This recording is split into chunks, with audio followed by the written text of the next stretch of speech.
So, a lot of moving parts in the race for the Democratic nomination. What seemed to have been a static race up until very recently has kind of become more or less open-ended. If you are paying attention at this point, the smart money is probably on Elizabeth Warren. Most of the smart money would say that Elizabeth Warren is the most likely nominee at this point. I beg to differ. Yeah, I beg to differ. I think Joe Biden has shown some signs of resilience and shown some signs of actual strength. In the last debate, he was actually a lot better than people gave him credit for. I watched most of that debate, and for the first 2 hours or so, he was really good. He was really solidly good, better than I'd ever seen him be. And then, yeah, of course, the last part of the debate, he had the famous, he was asked about ghetto kids, and he said, well, they got to go put their record players on, and started rambling and sounded like a crazy old man. But prior to that, he was doing actually a lot better than I had seen him doing altogether. That was the best I've seen him do. So I think that Joe Biden is showing signs of strength, and he is still the most likely nominee. If you talk to most of the smart money these days, most people would say Elizabeth Warren is the front runner and the nominee. But that has a downside, as I pointed out in my last video on the subject. Now that it's clear that Elizabeth Warren could become the nominee, a lot of the knives are going to come out for Elizabeth Warren. As you've seen, if you've been paying attention, you might have noticed there was this story, not too flattering story, about how one of Elizabeth Warren's stump speeches, one of the things that she is saying on the trail involving, she left her job as a teacher, and according to her on the trail, on her stump speech, she left because she got pregnant and was fired. But according to her in 2007 or so, that wasn't true. And if you look at some people have dug into the actual what happened at the time in question, and it turns out that she wasn't fired. She was asked to come back the next year. So who is telling the truth? Pretty on the surface, a pretty damning story if you ask me. But what it's more representational of, that's really going to be a problem for her, is that now that it's clear that she is a potential Democratic nominee and potentially the front runner, there's going to be a lot of powerful influence, a lot of powerful media and different people who are going to have it in for her. So the knives are going to come out for her, and she's going to have her turn in the barrel, as they call it, which usually happens to all the front runners. And I don't expect her to handle it all that well. She seems to have gotten through the new revelations about her potentially lying on the stump. She seemed to have dealt with that pretty decently. The argument that they made is, it's not terrible. That she was talking about in 2007, didn't mention that she got fired for being pregnant, because you just don't do that. She wasn't used to talking about that publicly, some sort of variation on that. It's somewhat plausible. It's not a great answer, but it's good enough for now. But if she goes through a series of there are going to be a lot of calculated hit pieces on her. Look for a lot of stories like that in the months to come, because there are a lot of powerful interests who do not want her to be the nominee, including people on Wall Street who are big donors to the Democratic Party, including a lot of well-known Democrats who won't state it publicly, but don't think that she can win the election. So she is going to have her turn in the barrel, and I don't expect her to handle it all that well. That's why I think Joe Biden is still the most likely nominee. But what we're seeing now is a clear-cut case of buyer's remorse for both candidates. I think it's pretty clear that neither of them are particularly strong. Bernie Sanders, you may know, had a heart attack in the last 2 weeks, so that's really going to do in his chance. There's no way he's going to be the nominee. Prior to that, it was one of those three: Bernie Sanders, Elizabeth Warren, or Joe Biden. So the race is open in some ways. Tomorrow night, we're going to have a new Democratic debate, and this is a really good opportunity for a dark horse candidate like a Tulsi Gabbard or an Andrew Yang to make a name for themselves and actually get some momentum in their favor. Andrew Yang has actually been doing a little bit better in the polls than you would expect. If he were doing well in these debates, I'd say he has a really good opportunity to be a dark horse candidate. But so far, he's been really, really bad in these debates. Hasn't made any name for himself at all. Tulsi Gabbard had a couple of really strong moments in the last debate, and she's going to be in this debate. So she has a potential to recreate that. If she does, It's not likely that she's going to become the nominee, but she could become a dark horse contender. So could Andrew Yang.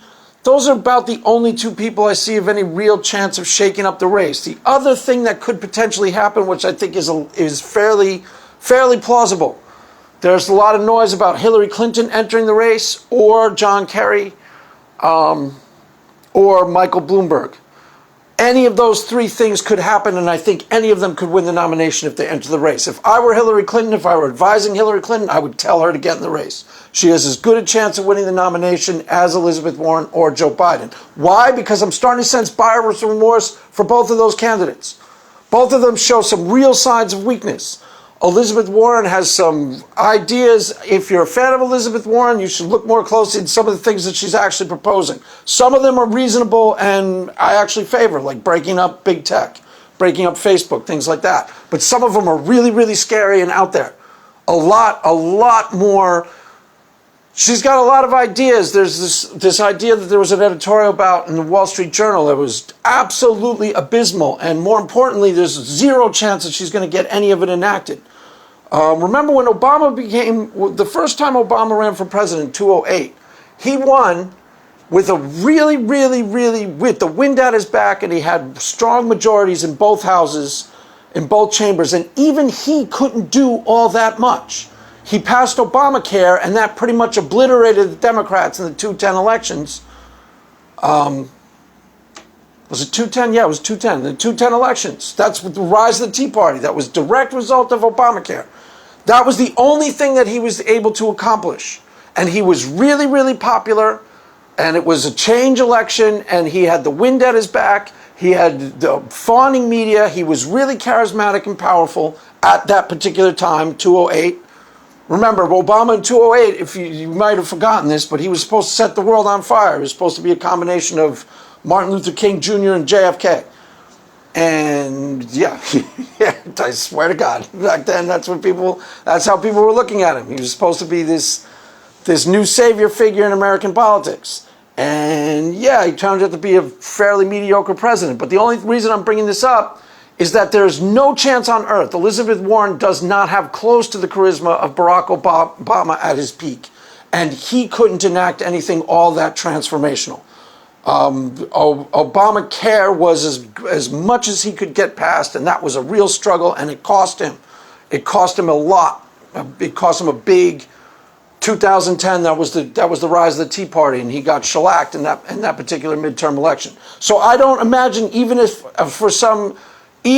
by chance Elizabeth Warren were able to become president of the United States, which I really don't think she could, there's no way on earth she'd be able to enact any of her big transformational ideas. They would be gridlocked out of existence. There's just no way on earth. That's the only thing I'm trying to point out.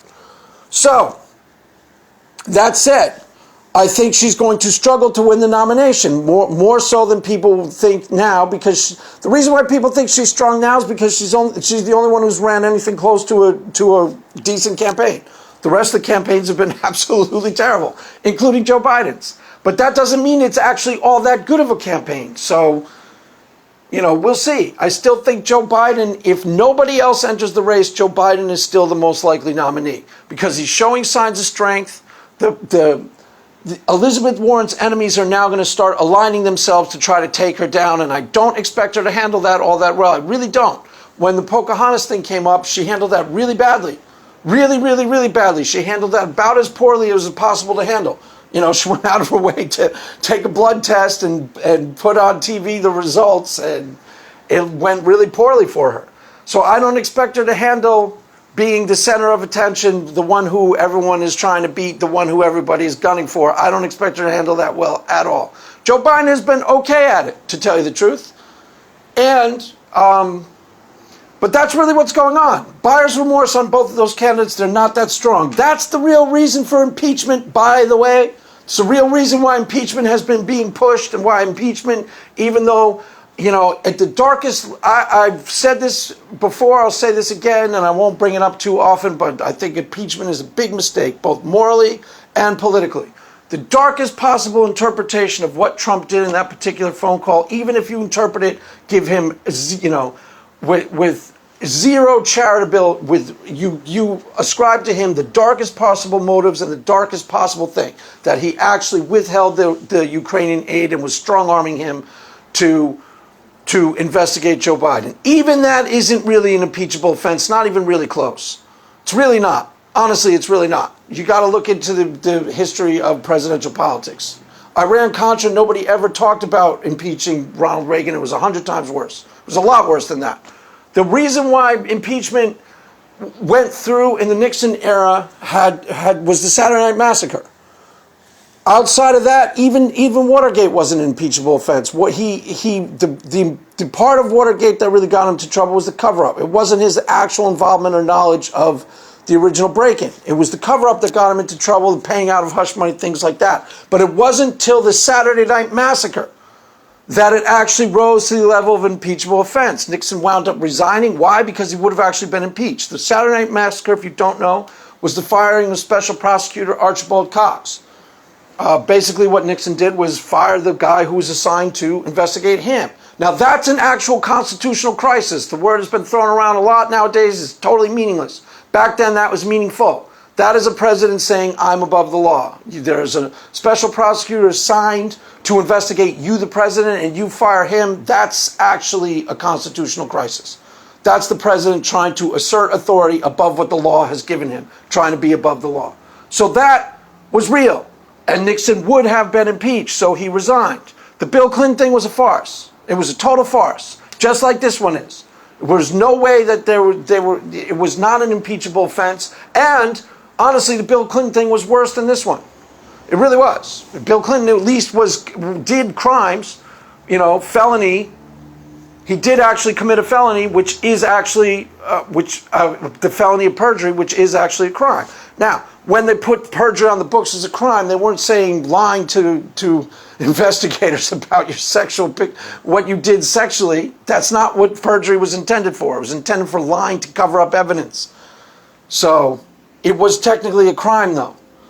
And that was not something that should have been pursued. That was a farce. This particular version of trying to impeach Donald Trump, I'm totally opposed to it, both morally and politically. It could play out very, very poorly for the Democrats. And we could not only have Trump reelected, but Trump reelected with strong majorities in both the House and the Senate, which I'm not in favor of. I'm really in favor of divided government. If there's a Republican president, I'd prefer to have a Democratic House, and vice versa. So that's how it games out thus far. The reason why impeachment is being brought up is because Democrats are paying attention and they recognize that Elizabeth Warren and Joe Biden aren't particularly strong candidates. And they're starting to feel buyer's remorse. They're starting to look ahead to November and go, the odds of either of these two beating Donald Trump aren't that great. So they're doing impeachment, if not to actually impeach him, which I don't think anybody realistically believes is going to happen, to beat him up for 5 months politically, to darken, to put all this dirt on him in the next 5 months and weaken his numbers. It's not a good strategy. It's really not. It's a terrible idea. It could easily backfire. Easily backfire. And thus far, the impeachment thing hasn't been going all that well for the Democrats, despite what you hear in the media. It really hasn't. It's not playing out in the Democrats' favor at all. And there's a really good chance that it will blow up in their face completely. So I'm opposed to it on those grounds. I don't think it's the right thing to do, and I don't think it's particularly politically wise. Having said that, the race is now somewhat in flux and somewhat wide open for the first time ever. The thing to me that seems like a no-brainer is that either John Kerry, Hillary Clinton, or Bloomberg enter the race. I don't understand why they don't if they don't, because any three of those people has as good a chance of being the nominee as Joe Biden or Elizabeth Warren. All of them have really strong name recognition, and that will shake up the race when they enter. And, John Kerry in particular, I think John Kerry could easily win. Easily. Joe Biden, I think, could win if Joe Biden were just a little more competent. If he were like John Kerry, who was fairly competent, who did seem at least competent, then John Kerry could make a really, really convincing political argument. Look, Donald Trump is just, even people who like Trump, even people who are pro-Trump, get stressed out by the Trumpian antics. That's a given. Even if you're a fervent Trump supporter, sometimes Trump will tweet something at 3 in the morning like, ooh, did he have to go there? Did he have to do that? Did he have to say that? And it gives people pause. So if John Kerry were to enter the race, he could easily make an argument like, I'm just going to be stable and sane for 4 years, and that's what we need. That's the argument that Joe Biden can make really easily, except Joe Biden doesn't exude competence. He doesn't. He makes you, the reason why the crazy old man stuff is sticking to him is because it makes you uneasy too. You know, he says really crazy out there old man things. So that's how I game it out thus far. It is a far more fluid race than it first appears. You know, conventional wisdom, it's Elizabeth Warren's race to lose. Why I do not think Elizabeth Warren will win? Because she's got a lot worse ideas than people realize, and she's going to have a lot more powerful enemies than people realize, and I don't think she's going to be able to fend them off all that successfully. She doesn't strike me as particularly skillful politically. Really not. Really not. If it were a strong field, she wouldn't even be in the running. So I still think it's Joe Biden's race unless somebody else enters the race. I get the feeling that the reason why impeachment is even going forward is that the Democrats kind of know this. They're looking at this field and going, wow, what do we do? And that's the only thing they came up with. It's kind of a Hail Mary pass. You know, what do we do? All right, well, let's try and impeach him. I have a real feeling that that's why impeachment is even on the table. There's a sense of desperation to it. That Trump is going to win if we don't do something big. And that's the biggest thing that they can think of. So, there you have it, kids. This is the big, we're going into debate tomorrow night. I say this is the really good opportunity for someone like Tulsi Gabbard or Andrew Yang to make a name for themselves because people will be looking for something like that. It's not likely, particularly with Andrew Yang. He's been really bad in the debates. Other than that, you know, it's going to be a slugfest between Elizabeth Warren and Joe Biden if nobody else enters the race, and I see Joe Biden as the eventual winner of that slugfest. And that is how I game it out thus far. There you go, kids. Amen.